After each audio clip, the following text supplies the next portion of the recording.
Voilà. Donc on écoute Jean-François Pélissier, porte-parole national d'Ensemble. Oui, bonjour à toutes et tous. Comme disait Paul Jorion tout à l'heure, l'heure est grave. Je suis là depuis ce matin. J'ai écouté attentivement... Parle peut-être plus près du micro aussi. Plus près du micro. Alors, je vais peut-être régler. C'est mieux comme ça. Ouais. Voilà. Donc...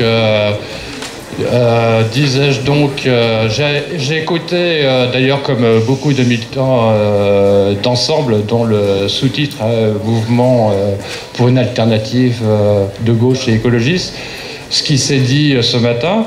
Et petite difficulté pour une intervention qu'on cale au départ, au fur et à mesure, on raye les choses pour pas faire des redites. Donc j'ai recalé mon intervention autour de ce que j'ai entendu et des interrogations, en particulier ce que disaient certains camarades de Grenoble sur la question de la gratuité. Donc en fait, en filigrane, mon intervention, puisque dans ce que disait ce matin donc Paul Ariès, ce forum s'inscrit aussi pour armer des listes aux élections municipales. Sur la gratuité, quand on peut parler aussi de socialisme municipal, il y a un débat qu'on ne peut pas éviter, c'est celui du développement des métropoles. Et ça ne concerne pas uniquement Lyon, Marseille, enfin les grandes villes, mais vous vivez dans votre territoire, vous avez vu que c'était la course à la métropole et dans la concurrence la plus sauvage.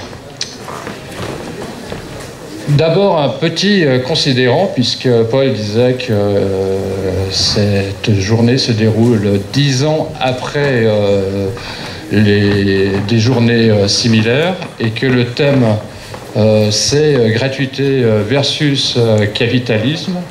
Je crois que dans ce débat, il faut, ça a déjà été dit par plusieurs intervenants tout à l'heure, en particulier par Lemoyle de la Fondation Copernic, en face de nous, la lutte des classes, ils savent ce que c'est. Et je me suis posé la question, qu'est-ce qui pouvait être un obstacle au développement de la gratuité ?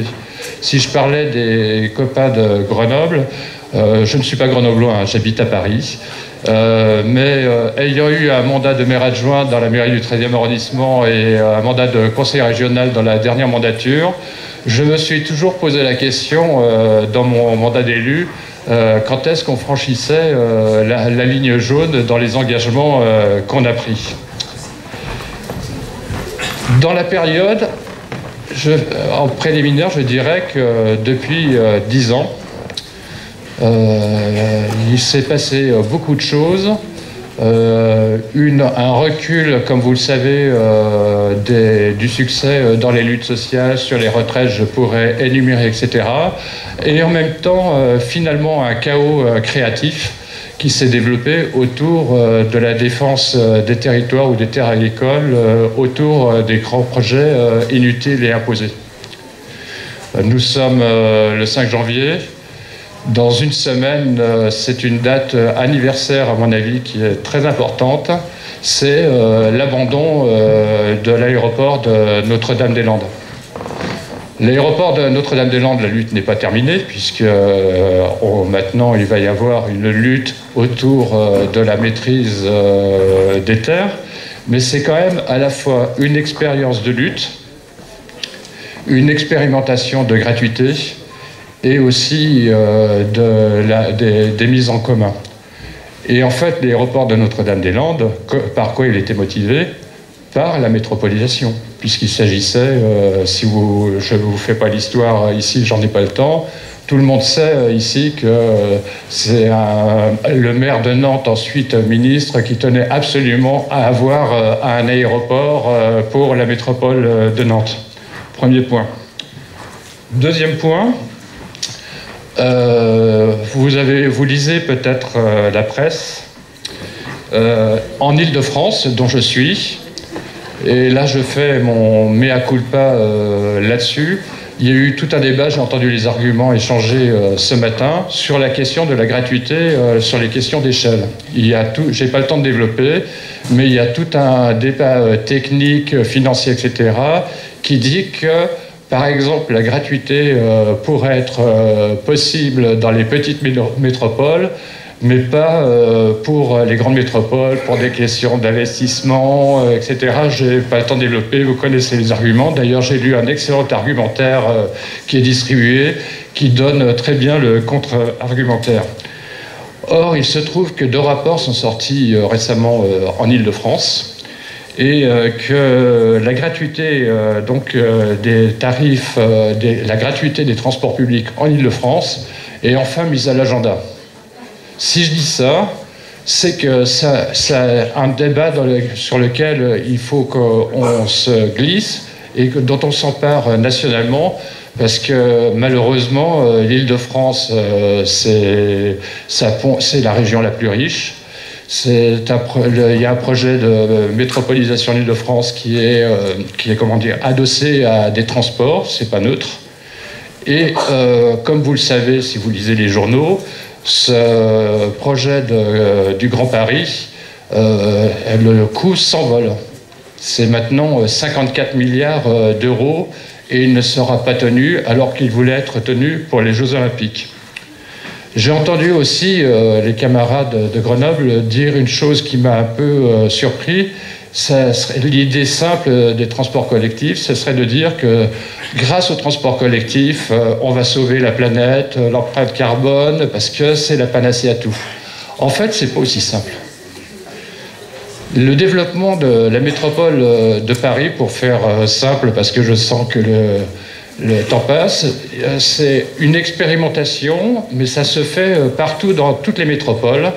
Ce n'est plus un développement classique du développement de la ville.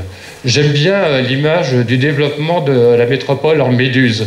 Je vais vous expliquer. Avant, classiquement, les villes se développaient le long des axes de communication en doigts de gant, le long des voies de transport fluvial, ferroviaire, etc.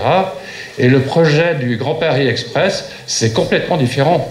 On crée des anneaux, des transports entre les aéroports, entre les pôles de compétitivité, et on développe donc autour de ça des grands projets inutiles. J'ai parlé de Notre-Dame-des-Landes. Il y a un grand projet inutile dont vous avez entendu parler, qui s'appelle le triangle de Gonesse, en Île-de-France.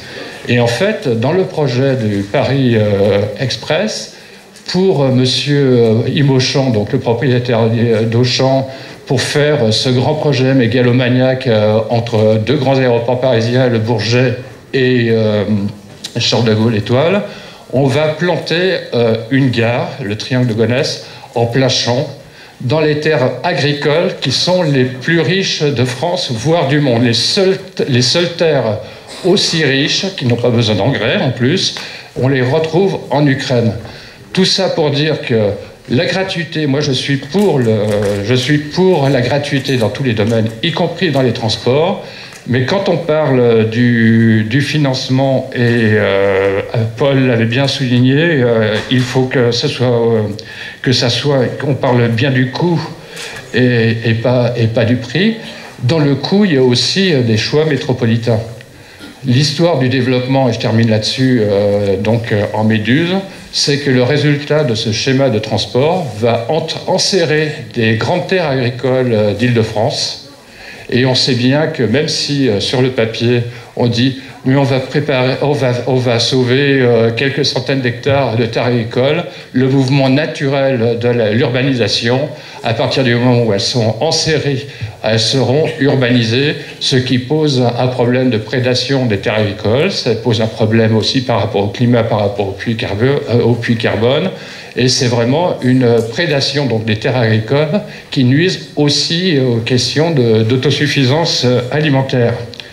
Je suis pour, comme l'avait développé Paul, pour le développement de la gratuité dans tous les domaines. Et ça, en Île-de-France, j'ai un autre exemple. J'en suis d'autant plus persuadé que, peut-être vous ne l'avez pas suivi, il y a eu un procès qui est toujours en cours avec la nouvelle présidence de l'Île-de-France, Valérie Pécresse, qui avait enlevé la gratuité aux migrants qui avaient droit à l'AME. La gratuité intégrale pour tous, c'est aussi paradoxal que cela puisse paraître, pour moi en tout cas, c'est aussi un des outils de lutte contre le populisme, parce que ça ne pose pas de concurrence entre ceux qui se sentent déclassés et les autres. Dans l'exemple, on le voit très bien, hein, sur les questions des aides sociales, etc., le Front National fait le terrain sur des aides qui sont complètement qui sont incompréhensibles pour les gens, et ils ont l'impression d'être en concurrence justement avec les autres qui sont moins bien lotis qu'eux. C'est faux, mais la gratuité justement permet de résoudre ce problème. Sur la question de la métropolisation, la question qu'on peut se poser, c'est à quoi servent les transports? Parce que ça a été développé par Le Moyle. Il y a la question des mobilités contraintes et des mobilités choisies. Bien entendu, nous sommes tous pour les mobilités choisies. Mais est-ce qu'on peut s'imaginer une gratuité des transports avec des gens, même gratuitement, qui vont passer 1 heure, 1 heure et demie dans les transports collectifs pour aller travailler? Si on ne réfléchit pas justement à la question de l'aménagement du territoire, on pourra développer ad viternam des voies de transport et ça ne résoudra pas le problème. Souvenez-vous, en région Île-de-France, quand le RER, dans les années 70, a été créé, pour la ligne de Marne-la-Vallée, cette ligne était vide, elle atterrissait en pleine campagne. La ligne a permis le développement de Disneyland, de pôles d'excellence universitaire, etc. Et aujourd'hui, il est saturé. Si on continue comme ça, c'est le tonneau des Danaïdes. On continuera toujours à saturer le réseau. Par ailleurs, le deuxième problème, c'est qu'aussi, on parle de la densité des centres-villes, mais les centres-villes ne sont pas si denses que ça. Il y a une gentrification des centres-villes.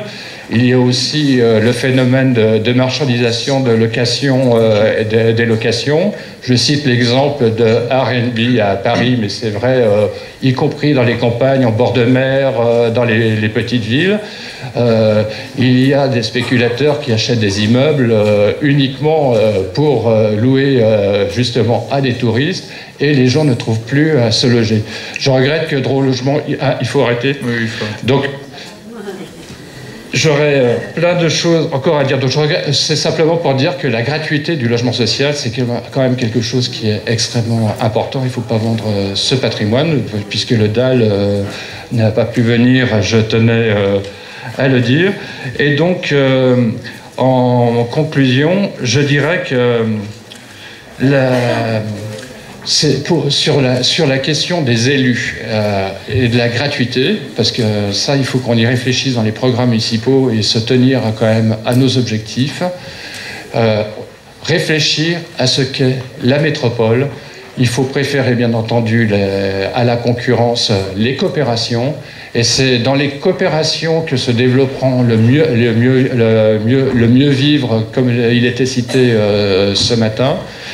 Et de plus, cette coopération, la gratuité, c'est un outil pour cette coopération. On l'a vu avec les Gilets jaunes, donc je ne développerai pas, puisque ça, c'est quand même un des problèmes des mobilités contraintes. Hein. Je vous signale les Gilets jaunes dans des taxes. Donc, vive la gratuité, vive la coopération, abat la concurrence. Et pour répondre à Benoît Boritz, en une phrase, sur la question de l'appropriation collective des moyens du capital, bien entendu, nous le sommes, mais nous ne sommes pas au pouvoir sans indemnisation, d'autant plus que pour essayer d'estimer les indemnisations, si on regarde la cotation d'Apple, qui a perdu 474 milliards en 2 jours, c'est un peu difficile d'estimer les indemnisations. C'est bien entendu, tout cet argent aurait été mieux dans nos impôts, puisque comme vous le savez, comme tous les GAFA, Apple ne paye pas ses impôts. Merci.